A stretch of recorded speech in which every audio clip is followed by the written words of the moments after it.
Well, John, thanks so much for being on the show today. A lot of stuff we're going to get through in your life, fascinating things you've been a part of. But I want to start at the present day.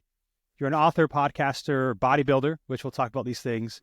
You got an incredible story about being born in Nazi-occupied Holland during World War II. You're innovative business leader, all those sort of things. But you're also 84 years old. And so let's start there. Like, what keeps you going so active, so strong, doing so many things at 84? I'm 84 years young, I like to call it. I like that, yeah.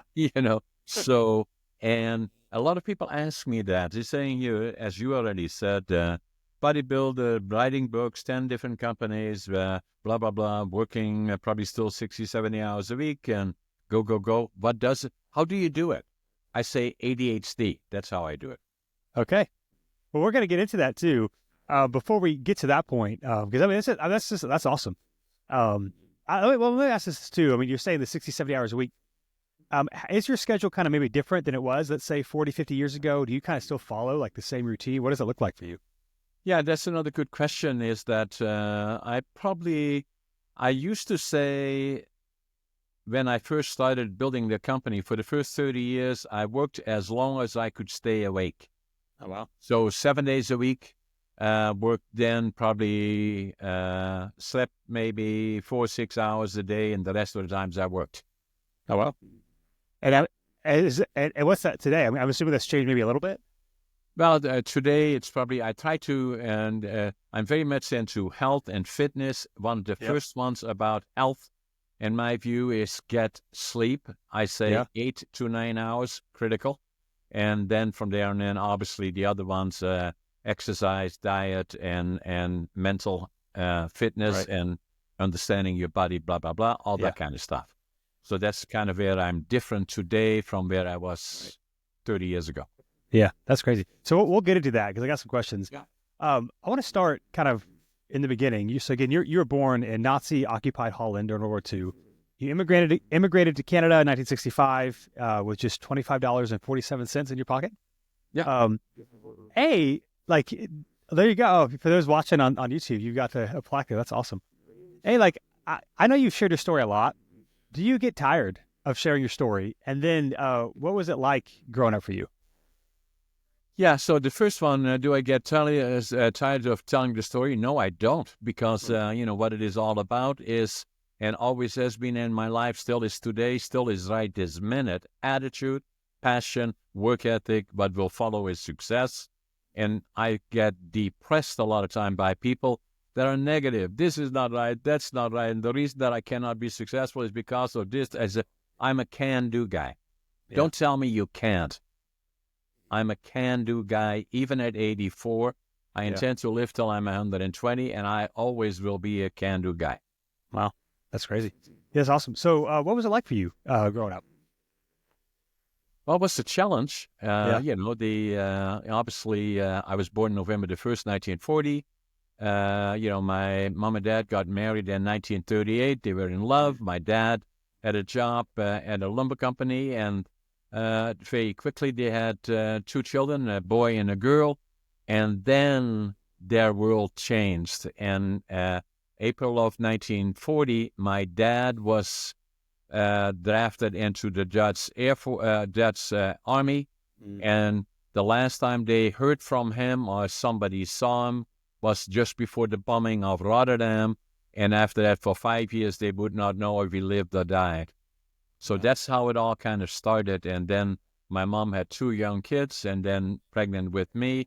I was born November the 1st, and then the first thing that I remember is when I was about 3.5 years old, hundreds of planes, bombers in the air, bombing northwestern Germany. And we were living in Holland, the northeastern part, 10 minutes from the German border. And my mom used to take us out in the middle of the night on the flat roof, not to look at the planes, but she felt safer outside than inside. Oh, wow. And then the distance where cities were burning. And I still remember that today. The sound of 200, 300 bombers in the air is a sound you will never forget. Yeah. As a kid, how did you process that sort of thing? Like, what did you think about it? I mean, I guess you didn't know anything different, but. Well, that's the first one. I did not know anything different. Then the other part that I remember is 2004. The Germans had cut off all the food supply to Holland and other places. And I remember hunger. Still feel it now. 80 years later, I can still have the feeling of hunger. As kids, my brother, my sister, myself, we would go every morning into the railroad yards with gunny sacks, and we pick up anything edible and burnable. And then also the winter of 1944-45 was the coldest one on record in Holland. And we had one small heater in one room in the house to stay warm. So we freeze on the back and burn on the front virtually. So I remember that part.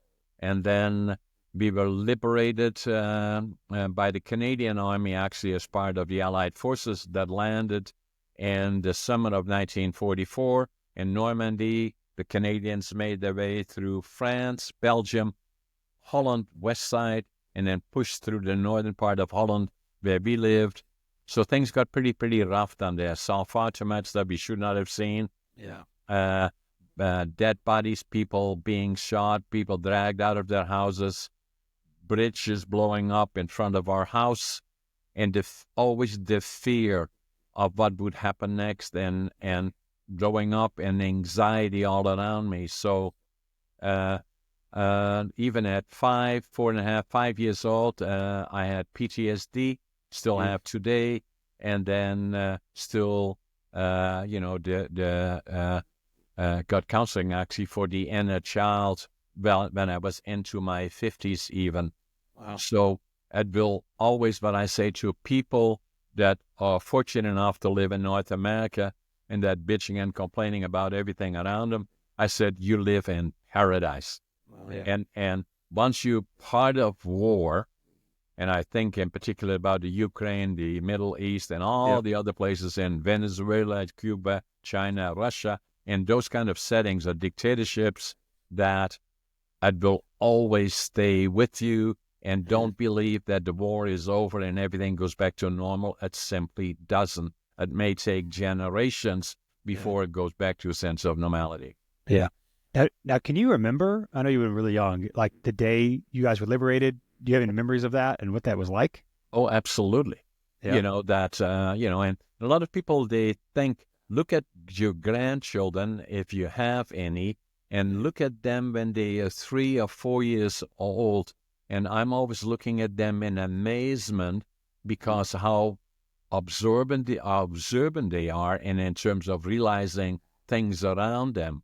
And then realize this is anxiety, or the extreme opposite of it in terms of freedom at last, and everything is changing and everybody's happy. But there were also periods of where the underground picked up collaborators, shot them close to our house, actually, and then, and those kind of things. So all those things on a day-to-day basis were changes.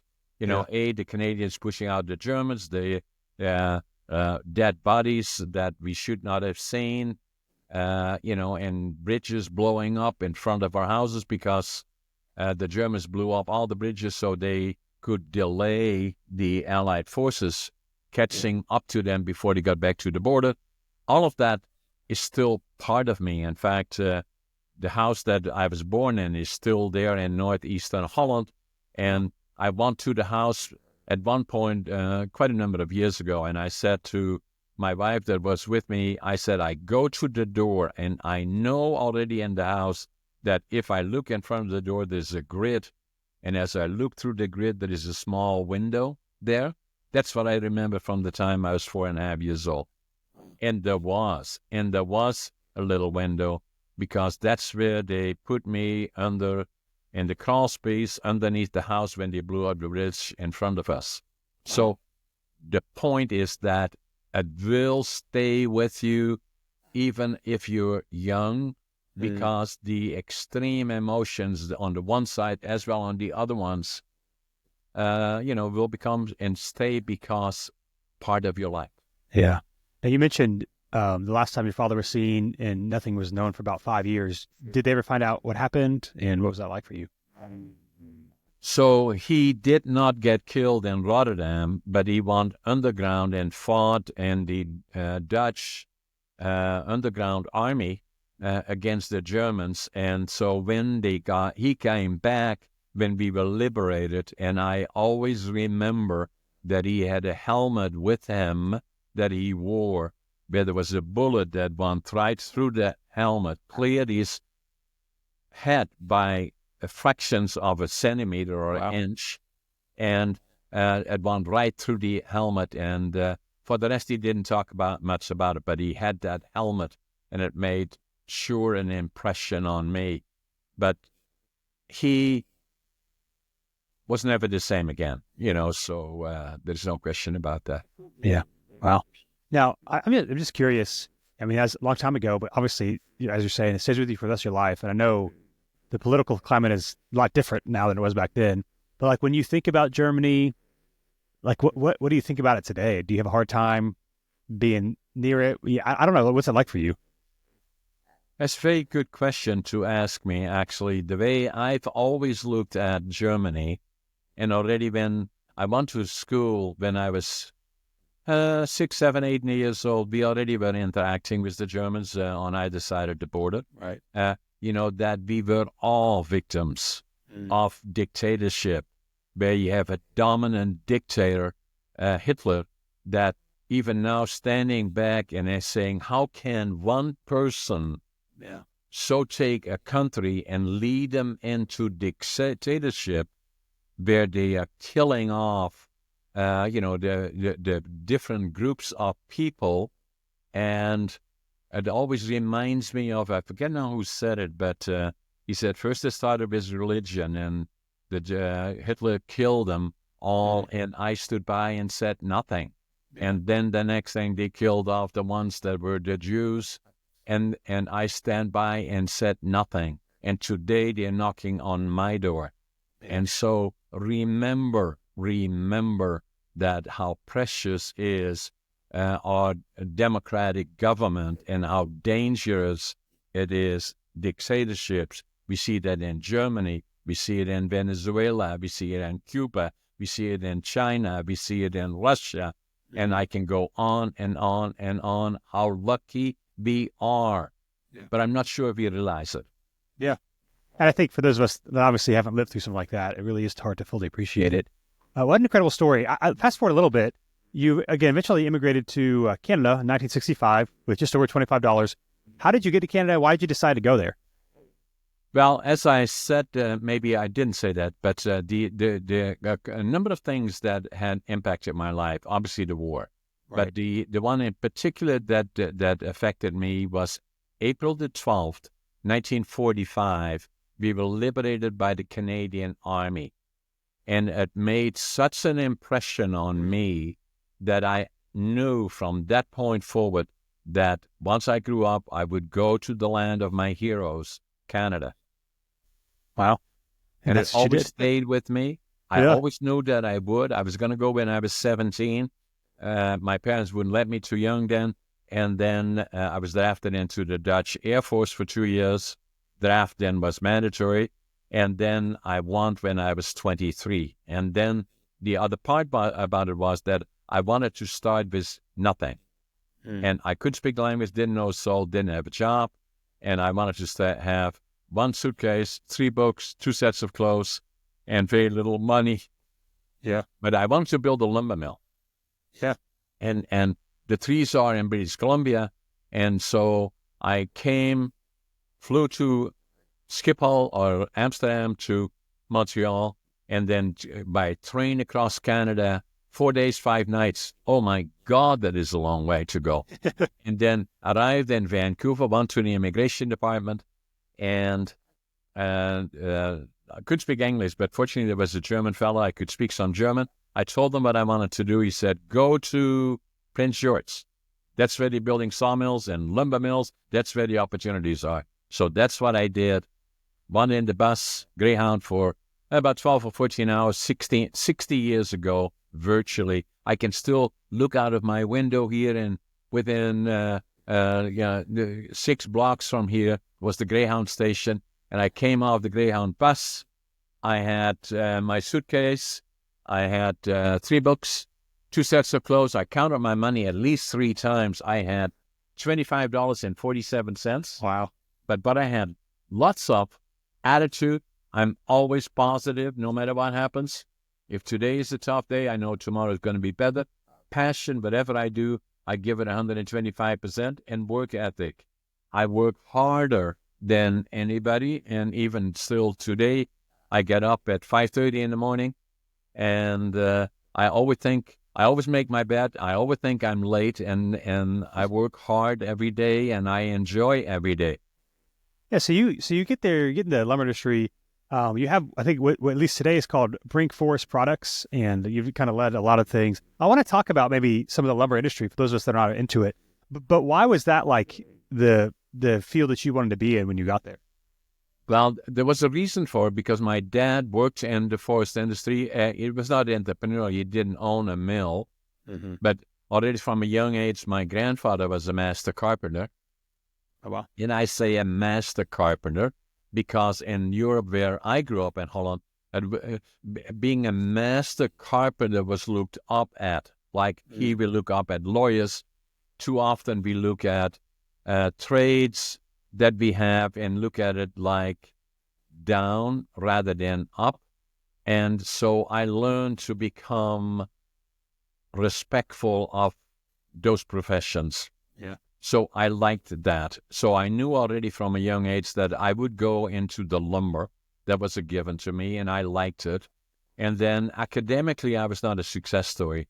I failed grade 3 and I failed grade 7 3 times. So they said, what are we going to do with this guy after the 3rd time failing? So I was 12 and a half years old, and they said, some people said, send him to the mentally challenged school. And my parents said, no, we're not going to do that. So they said, we get him a job in a furniture factory so that he can become a furniture maker. And so at 12 and a half years old, I got a job in a furniture factory, and and I liked it and did a very, very good job, obviously, and did a very, very good job. Went to furniture making school in the evenings and in the factory during the daytime. And then when I was 18, I was drafted into the Dutch Air Force for 2 years, worked again after I came out in lumber manufacturing, and then decided to leave in 1965, and I was 23. Yeah. So I just imagine, though, so you're in Canada, you're the new guy, you don't speak the language. I know this is probably a really long story, but how do you go from that to starting your own company? Yeah, that's a good question. Very short question, very long answer, potentially. But basically it is this way, is that I never quite felt that I was different than other people.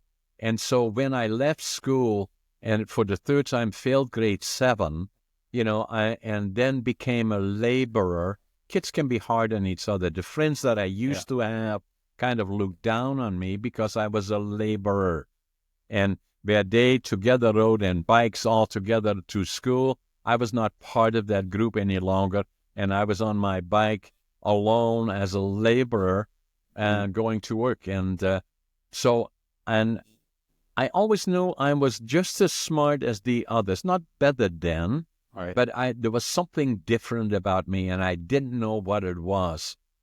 So then, obviously, looking forward, in Holland was always a question of that if you get a career or you do some other things, then the question is, where are your diplomas? Well, I didn't have any diplomas. So I felt that being just as smart as others, my dream was to go to Canada. My second part of my dream was to build my own lumber company. And the third part was start with nothing. And so I had a suitcase, 3 books, 2 sets of clothes. We had contacts potentially here, but I didn't want those. I wanted to start from the beginning. And so couldn't speak the language, didn't have a job, didn't know a soul. So I flew into, as I said earlier, in Vancouver, took the train or the bus to Prince George, started as a cleanup man, and then started as lumber piler. And then my dream was always to the next job. My dream was to become a supervisor. And within a year and a half, I was the superintendent of one of the largest sawmills here in the region. And that didn't go fast enough for me. So then somebody invited me to manage a mill for them with the option, do it for 5 years, get 1/3 ownership. Small lumber mills. So where was that lumber mill, John? Well, it was in the Yukon territory. Okay, to all the people watching us from around the world, where is the Yukon territory, respectfully? It's next to Alaska. It's 1,000 miles north of Vancouver. Oh, what's so special about the Yukon and Watson Lake in particular? Well, if you ask me, what is the weather like in Holland, I would say the rain is colder in the winter than it is in the summer. If you're in Watson Lake, the coldest that I've seen there, it's usually 6 months of winter, and the coldest that I've seen it is minus 62 below. Jesus. You get the feel of it, where I'm going? Yeah. So, and I was successful there, relatively speaking. Gave it all away. It's all in my book. I wrote a book about it, Against All Odds. And, and then started over again in Prince George, again, started from the beginning, started a company, as you indicated, and incorporated in June in 1975, Brink Products Ltd. With 3 employees, again, worked, as I said, as long as I could stay physically awake, with a whole new concept of approach to lumber manufacturing. What benefit did I have? Well, my schooling was hands-on, and I was very good at watching companies being successful and entrepreneurs being successful. I did that already in Holland because that's what I thought I should become. So that was my advantage over many, many others. Started a company, gradually built it up, and then now 50 years later, 50 is our year today. We have a company called the Brink Group of Companies. We have 10 different companies. Obviously, I'm doing a lot of other stuff. I'm an author. I'm working on my 6th book. I like to write 1 book a year. I'm a presenter, and then obviously a very active podcaster, and do a lot of stuff. Yeah. So I want to talk about some bodybuilder. I'm going to just show you a picture here. That's my book, Living Young, Dying Old. That's me, actually. I'm the oldest competitive bodybuilder in North America. That's amazing. And I too want to get on that. Before we do, I just curious, for like the average person who has no idea like how the forest industry works or, how that all works, like what are some big misconceptions that we have about it and like what we get wrong when we think about it? About the forest industry in particular or business in particular? Well, the forest. Forest industry is a challenge, especially now. Where are you located, Della? I'm in Raleigh, North Carolina. Raleigh, North Carolina. So we do a lot of business with the United States, which is not easy. That should be no surprise to you because your leader, Donald Trump, President Donald Trump, wants to incorporate Canada as the 51st state and then lay on duties on 25% duty on lumber or anything imported from Canada. So it's a challenging time for us, although I've been doing business with the United States for as long as I've been here and as a company for the last 50 years. I look at the United States and Canada as an example of countries working closely together as they have for hundreds of years, really. And so we have so much in common that I can step on the plane, interact in the United States. I do a lot of business in Texas or any other place where we go, and I blend in. Can you imagine you and me sitting here, you in North Carolina, you said, and I'm sitting in Central British Columbia, and we interacting. We never met each other before, and we have this discussion, and we feel a close connection between us. That's what the United States is, and that's what Canada is. And it's rare in the world to see that kind of a relationship. It's precious, and it's unfortunate if we going in the wrong direction about that. But that's politics, and I don't really want to get into that. So the forest industry right now, a real challenge. Yeah. On the other hand, though, practically speaking, the United States as well as Canada desperately need houses built, right? And the cost of housing is too high. So the more the more difficult it becomes to attract fiber from other or materials from other places that we don't have enough of, then the higher the cost will become. And so it's a challenging time here in Canada as well as in the United States. And the other one is globally that, the countries working together under the umbrella of North America, businesses, which is the most powerful economic structure in the world, in my opinion, United States in particular. It is the example of democratic rule. And then, very precious to all of us. Yeah. But it's a challenge. I would not be sincere about it, Dylan, if I did not say it is a major challenge as we speak today. Yeah. Well, speaking of challenges, I'm just curious. You talk about being in the Yukon and negative temperatures. I mean, when you guys are up there, you guys work in what do people do? What's the culture like? I'm assuming there's not much else to do in some of those parts other than when you're working your job. But what do people do? How do you survive? When you're up there in those temperatures doing your thing. So here, so next week we'll have a couple of days of 20 below zero here, which is not normal actually. Do we stop the operations? No, it's all part of what you do. It's yesterday I think I was podcasting with a fella out of Houston, I think, and he said, "My God, they had 2.5 centimeters of snow, and it was paralyzing everything." Yeah. For us, that is just dust.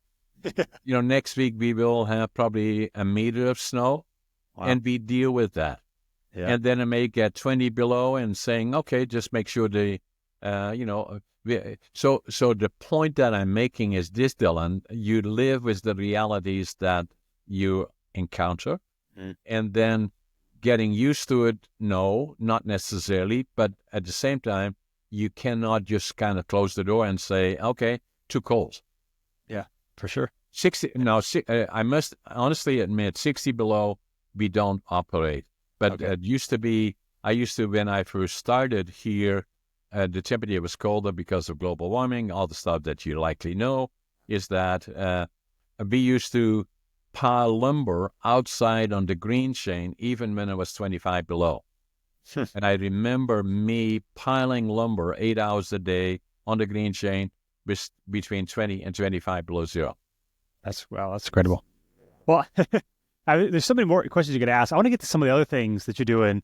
One, I think, in particular, thing that you spend a lot of work on, personal experiences with ADHD. You were diagnosed. I'm curious about the story. So you were diagnosed later in life, but you now describe it as your superpower. You've also written a book called The ADHD Unlocked. I'm just curious, what was it like when you finally got the diagnosis later in life, and how does your ADHD influence how you approach life and business? Good question. So what first gave me an indication, I always knew that I was just as smart as everybody else, but I was different. And to me, it was the question, why? Why am I different? And it made me do things that other people were not doing. And to understand me, who am I, was my question, probably till the time I was 60 years old.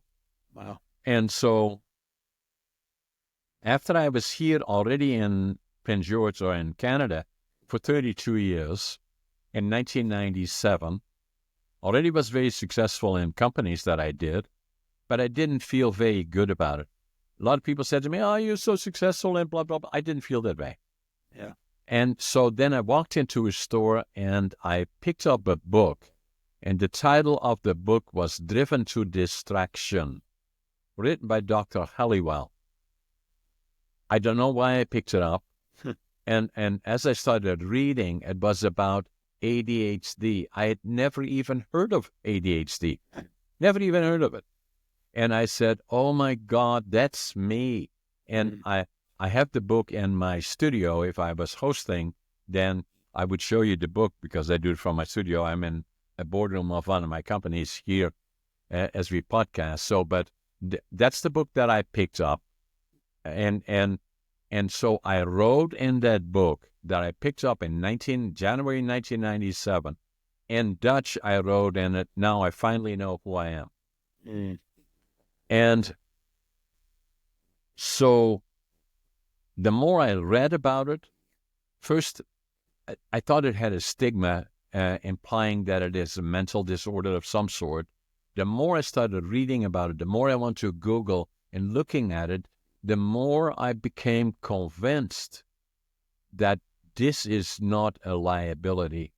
In fact, the more I did, the more I looked at it, I knew it was a superpower or had the potential of being a superpower. So in 1997 is when I bought the book from Dr. Halliwell, who wrote that book in 1993, among 18 other books, 5 of them on distraction. Dr. Halliwell, ADHD and dyslexia, so am I. And so it took me 5 years before I would go to my doc, who was a personal friend, delivered our 2 daughters, and in 1962, walked into his office and he said to me, hey, John, why are you here? I said, I think I got ADHD. And so we checked it out, and yes, I do. And so remember, think about this respectfully, Dylan, is there, I left school at 12 and a half years old. 50 years later, at 62, I'm in Canada, and I start to realize I already saw that when I picked up the book 5 years earlier, but when I was 62, when I was diagnosed, for all those years, I did not know who I was. And what is critical and foundational to any person, in my mind, and not only people that have ADHD, but all the other challenges, is that who am I is critically important. And once you come to peace who you are, then that allows you to go forward. That, for me, became the critical point. After that, I started writing books, started to become much more active in public speaking, did more in building companies, and then obviously podcasting as well. Yeah. So when you call it your superpower, once you kind of learned what it was and how it's affecting you, like what are maybe some practical ways that you try to use it to your advantage now that you have a name for it? Well, that comes back to the first question that you asked me, likely, is how do you do all this stuff? That you're doing. And then at 84, what are you doing? And we can probably think of some other things that I'm doing we haven't even talked about. And that includes fitness and health and blah, blah, blah, all that kind of stuff. How do you do it? ADHD, no question about that. Yeah. What's it like when you start reading this book, you get the diagnosed, when you look back and you're like, man, what makes me different? Like what were the connections you were starting to make of like, oh, I used to think this or do this, and now I understand? Like, what were some of the things before you got this diagnosis and knew what it was that you thought made you different than like the average person? I can deal with a lot of issues and a lot of problems all at the same time. That's what I do. Yeah. And then the other part is that amazingly, like failing grade 3 and failing grade 7, I've always been very good at numbers. Even then, at that age, I was very, very good at numbers. And then the other part, uniquely different, I'm very good at memory. And so So, and then I have a good understanding about business. And then the other critical point probably is strategically looking forward. I look forward 5, 10, 15, 20 years from now. And I believe that is one advantage I have over a lot of other people. Yeah, that's helpful. And all the time that I've been involved in business, I've been part of associations, I've been part of groups of people that are very, very successful.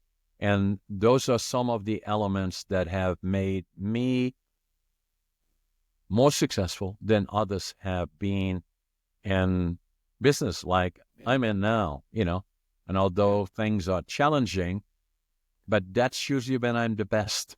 Yeah. Although I wish it was not the case sometimes, but it challenges me that I can get up and then kind of look forward to where do we go from there? How do we get there? How do we resolve issues and problems? Yeah. So I want to talk there's a lot of fascinating things about you and your story. I think one that's very interesting right now, 84, very healthy, bodybuilding. You in your most recent book, Living Young and Dying Old, I'm guessing part of that has to do with health and fitness. Well, let's start with the book and then we'll go from there. What's the book about, Living Young and Dying Old, and what led you to write it? So I believe that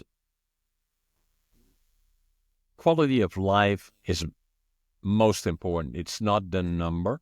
And the point that I wanted to make in the book is that I may be 84, or well into my 80s, but it's quality of life that is critical. And I think that partially thanks to my wife, she is a vegetarian, and I didn't always listen well to her as well as I should have. Doesn't mean I was abusive in terms of diet and all of those kind of things, but still, I was not as proactive as I could and should have been. What changed me is that in 2008, I nearly died. I had a case of diverticulitis. And for those people that don't know what that may be, and I say that respectfully because I didn't know what it was, that if you have pain on your right side, and I'm not a doc, obviously, then it's likely the appendix. If you have it on your left, that could well be colon, and it could well be diverticulitis. And in my case, it ruptured, and then the toxins go through your system. They start attacking the other organs. And so I just in time got to the hospital. They took out 20 centimeters of my colon, and the doc said to me, "You came this close." And I knew then, at 68, that I have to change direction. And so I have to start looking at diet, which I did. And so we are now very much, I do all the shopping actually for us. If I go to the grocery store, I stay in the outside of the grocery store because I don't want the processed or super processed food because I don't know what's in it. And so that's what we do, thanks to my wife in a lot of ways. And then the other part that I do is that I was just like everybody else. At the end of the year, we say, I'm going to do this, that, and the other thing. And then I'm going to buy a membership to the gym. And then 2 weeks later, you can find 100 reasons why we are too busy to go to the gym.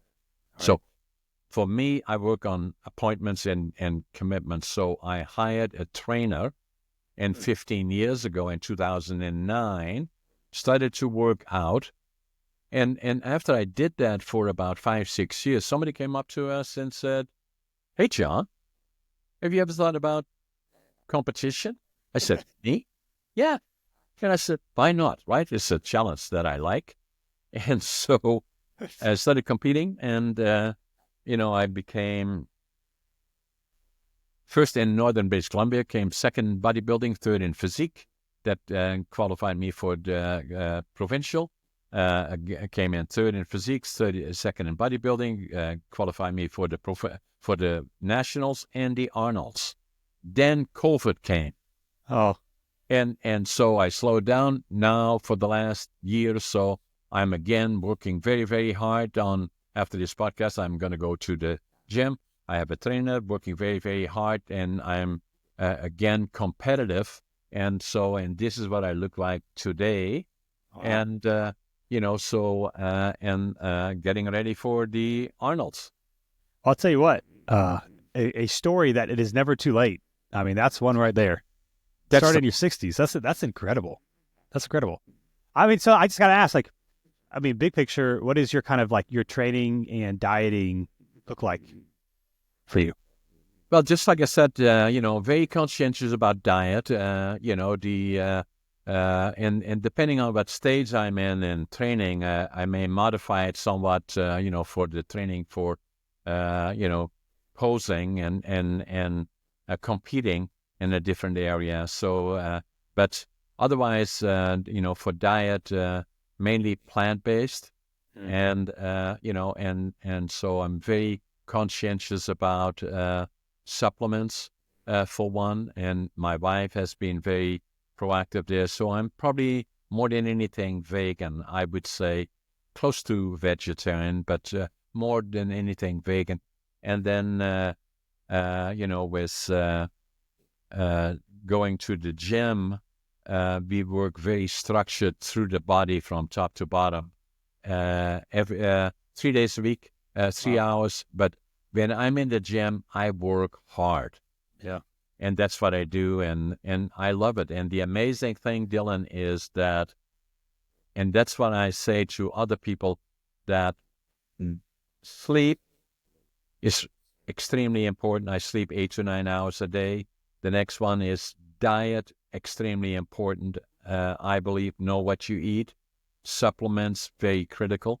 And then exercise. But it does not mean you have to be an Olympian or a bodybuilder. But for those people that say, well, I'm too old for that, or I said, no, you're not, and I hopefully that I'm an inspiration there, is that you can change anytime, and that make sure diet is important, sleep is important, and get exercise, go for a walk, half an hour a day, find a partner or whoever to go with and to make a commitment. And then, the amazing thing that was going to happen, Dylan, is that somebody's going to walk up to you and say, hey, Dylan or John, you look great. What are you doing? And that is the inspiration.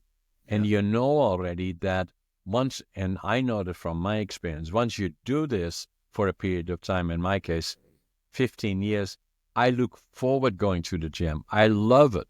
For a lot of people, it's a challenge. But once you pass that threshold and you see the benefits and you look around you, and see so many people that are struggling with illness, especially in North America, Canada, and the United States are just about the worst ones for health. Then you realize how important it is. Not so much what's your age, but quality of life. Yeah. And so today, as I said earlier, I still work long hours. I love it. I still have numerous companies. I do write books, and I can still run circles around a lot of the people that work with me and that are probably half my age or less. And I'm just curious too, talking about the sleep, 4 to 6 hours, 8 to 9, like how old were you when you made that switch? And kind of what motivated you to be like, hey, I gotta sleep better and sleep more? Yeah, part of it is likely because the older you get, then the more sleep you maybe need. At one hand, I don't know exactly the transaction, but for the first 30 years, I would sleep maybe 6 hours, sometimes less, and I work 7 days a week, so that for me, I would work as long as I could physically no longer be awake virtually. And, then more 15 years ago when I started with my diet in particular, when I had the close call, disclose, started looking at all those elements more seriously. Yeah. And longevity, but are the key components. It's not complicated. Sleep, critically important. 8 to 9 hours a day, critical. Get exercise. But the heavier, the better in a way. Incorporate also heavy parts in your exercise, but also walking alone is good as well. Diet, be aware of your diet, and then stay away from pills, people that reach 75, 60, 75, or 40, 50, hands full of pills that are not good for you. They may solve one problem, but create probably another 10. And I'm not a doc, or I'm just talking from personal experience. I don't use virtually any. Wow. That's incredible. And last question with this, I'm sure in the bodybuilding world, there's probably different categories and age groups, and that sort of thing. I imagine you're probably the oldest one or the 84 years youngest one at these things. Is that a accurate assumption? Good observation, Dylan. Most of the people that I compete against are 55 or older. They could be my kids, So, and it's interesting. Yeah, the other guys are either dead or near dead. So I say that respectfully, but So I am hope to compete in the Arnolds when I'm 85. Yeah. And so if you ever interview Arnolds, mention to him that you talked to me, and also tell him it's the Arnolds. I'll be back. All right. That's amazing. That's amazing. I'm just curious too. I mean, you're doing a lot of things, and I want to talk about your podcast here in a second as well. Somebody's listening to this. I'm a firm believer that busyness is a choice. So I think like in our culture today, we use busyness as kind of like an excuse. Like there's nothing I can do about it. It's like, no, we choose how to spend our time. What are you like? What are the practices, or what are the things you do to like stay on top of all the things you got going on? How do you calendar out your days? Like, how do you manage all the different things that you're doing throughout your week, throughout your days? I got a good team around me for one, because there's so much going on, one thing after the other, after the other, after the other, and then I like it. I'm not looking at it saying, "Oh my God, no, I don't want to do this," and blah blah blah. I'm, that's my life, So I'm busy, go. I usually, as I said, I wake up at 5:30 in the morning, and so then by the time I get to here, 6:30, 7 o'clock, and then I'm usually here till 6:30, 7 o'clock, and so whatever. Yeah, get on in there. Now you also have a podcast called On the Brink. You've got, I believe, over 350 episodes now going on. 365. There we go. 365 as of this recording. When did you start that? And why did you start it? What's it been like for you? So amazing. I'm a major supporter of podcasting. It's in its infancy even now as we speak. But I started it probably 5-6 years ago when I was blogging a bit, and the next thing that happened is I started working with the local television station where we're doing interviews with local celebrities to a certain extent, mainly about lumber in some cases, but also about other issues.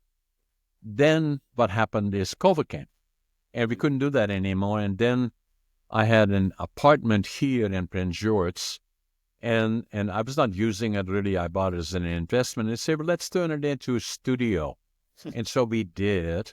And so we still have that. And then again, doing mainly local celebrities. And then I thought, I'm kind of running out, and maybe I had also an apartment in Vancouver, maybe set up a studio there. And then said, the more I watch TV, especially CNN, ABC, and all the other ones, you see people on television, and one is from there, and all over the place, and saying, maybe we should do a virtual. Mm-hmm. And so we started doing that probably 2.5 years ago or so, 3 years maybe, at the beginning of it. And then, saying, where do we find the people? So we started engaging Podmatch. Yeah, okay. And so that was good for us. And so from that point forward, we started ramping up. And now, so we are at 710 or 720,000 subscribers on YouTube, I think, which means likely with all the other media is probably 2.5 million around the world, and the other platforms subscribers, and then and so we interviewing people from all over the world. Yeah. And I think one of the challenges, especially at that episode, is getting guests and getting them on there and all those sort of things. With that many guests, I mean, what does prep look like for you? Are you just kind of like, hey, you read a little bit, we're going to get into it. Do you do questions ahead of time? How do those conversations go? I never know what's going to happen, so we just make sure that we have a bio on the individuals. They be approached by a lot of people, obviously, and so I want to learn as much as I can about the individuals so that I'm prepared, and I like to do it casual, like I'm doing with you. That's how I podcast. This is who I am, and any topic, obviously I have a benefit of, 84 years old. So I lived for a long time. I've had an interesting life, grew up in Europe, Holland, have been politically involved, understand politically what's happening around the world. And, as well as on many, many other issues. Special issues to me are, but not solely, ADHD, autism, all those kind of things, and quality of life, exercise, and then the foundation is attitude, passion, work ethic. What follows is success. And then the question that took me likely till I was in my 60s is saying, who am I? And it was when I discovered who I was that things became easier for me. Yeah, that's good.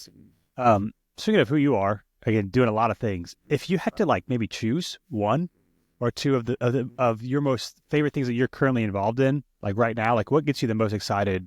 What are you most passionate about these days? Podcasting for one. Yeah. That's a given. And then the other one, business in a general sense, challenging. And then books and making presentations. As you know from your experience, is that you have an interesting background as well, because you are many things. You're an author. You're entrepreneur, your leadership, marketing, writer, productivity, all those things that I do.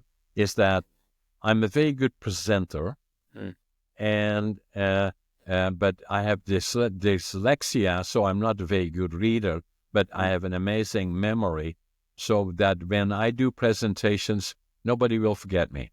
Yeah, that's great. I asked this too. I mean, you're probably living more north than most, if not all, of the listeners to this show. And when you talk, people think about British Columbia, the cold, the negative weathers, and that must sound miserable. What do you love about where you live?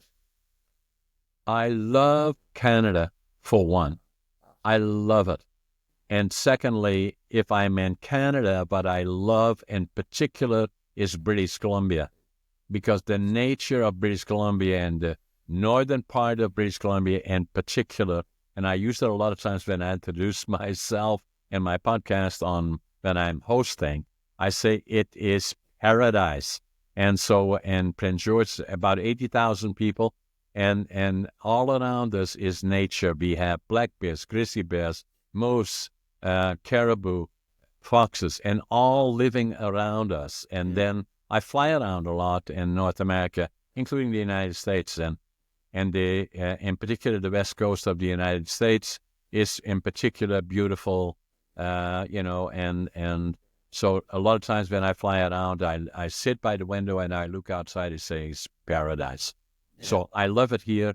I've been here in the Prince George region for 60 years, and then we also have a place in Victoria, close to Victoria, where I go for the weekends, because if I want to I have to remove myself physically from where my companies are in northern British Columbia so that I can focus on other things. And we do that. I have done that for the last 20 years, and close to Victoria, which is another amazing place. Beautiful, beautiful.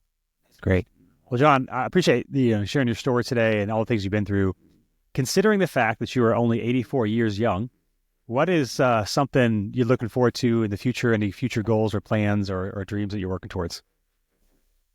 Doing more of this, making presentations. The thing that I like about podcasting in particular, Dylan, is that it is an amazing vehicle that is still on its infancy, because as you and me have had for the last hour a conversation about many, many things. We already know that millions of people will be watching us and our podcast.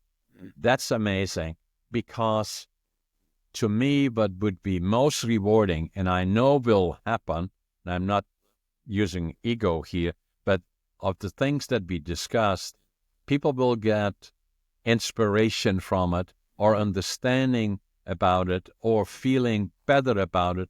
That to me would be the most rewarding thing, if that some people are inspired by what I've done, what you have done, or what as a result of our discussions. That's what I like about it. And as I said, it's only on its infancy. And the next thing that I intend to do, not only hosting, podcasting, or guesting, hosting, but to set up a platform in the next 3-4 months, likely, and talk about all those topics in different ways around the world. That's awesome. Well, John, you've lived quite the life, done a lot of great, interesting things, written a lot of books. If you want to connect with you online, find your books, where can they go to learn more about you, connect with you, follow you? John A, as in Aaron or Adam, Brink, BRINK.com. All right. And we'll link to that in the show notes. We'll also link to all your books in the show notes as well. But johnabrink.com, you can learn more about what John's doing. John, thank you so much for being on the show today and your time. I really appreciate it. Thanks, Dylan. Take care.